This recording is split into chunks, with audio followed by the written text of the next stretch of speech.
নতুন করে আবারও ইরানে হামলা চালানোর হুমকি দিলেন মার্কিন প্রেসিডেন্ট ডোনাল্ড ট্রাম্প। তবে কি নতুন করে আবারও ইরানে হামলা চালাবেন ট্রাম্প? তবে কি বিশ্ব মুখোমুখি হতে চলেছে ইরান আমেরিকা যুদ্ধের? অর্থনৈতিক মন্দা, তীব্র বেকারত্ব এবং মুদ্রার মান কমে যাওয়ার অভিযোগে টানা 2 সপ্তাহ ধরে ইরান জুড়ে চলছে ব্যাপক বিক্ষোভ। গত দুদিন রাতে ইরানের রাজধানী তেহরান সহ বিভিন্ন জায়গায় সরকার বিরোধী আন্দোলন আরও তীব্র হয়। ইতিপূর্বে ট্রাম্প তেহরানকে সতর্ক করে বলেন যে ইরান যদি বিক্ষোভকারীদের উপর দমনপীড়ন অব্যাহত রাখে তবে যুক্তরাষ্ট্র ইরানের বিরুদ্ধে পদক্ষেপ নেবে। এবার নতুন করে ইরানে আবারও হামলা চালানোর হুমকি দিলেন ট্রাম্প।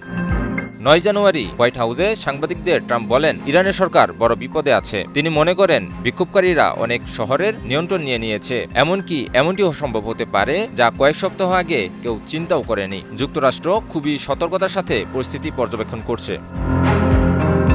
ট্রাম্প আরও বলেন, তিনি শক্তিশালী বার্তা দিয়েছেন, যদি আগের মতো তারা বিক্ষোভকারীদের হত্যা করা শুরু করে তবে যুক্তরাষ্ট্র এর সঙ্গে জড়িত হবে। এর অর্থ এই নয় যে যুক্তরাষ্ট্রের সেনারা ইরানে যাবে, কিন্তু এর অর্থ হলো ইরানে খুবই কঠোর হামলা চালানো হবে, যেখানে হামলা চালালে তারা সবচেয়ে আঘাতপ্রাপ্ত হবে। যদিও এমনটি হোক তা যুক্তরাষ্ট্র চায় না। ইরানের বিক্ষোভকে অসাধারণ উল্লেখ করে মার্কিন প্রেসিডেন্ট আরও বলেন, ইরানে যা হচ্ছে তা বেশ অসাধারণ। ইরান সরকার বেশ খারাপ করেছে, তারা তাদের নাগরিকদের সঙ্গে খুব খারাপ করেছে, এখন তারা সেটি জবাব পাচ্ছে।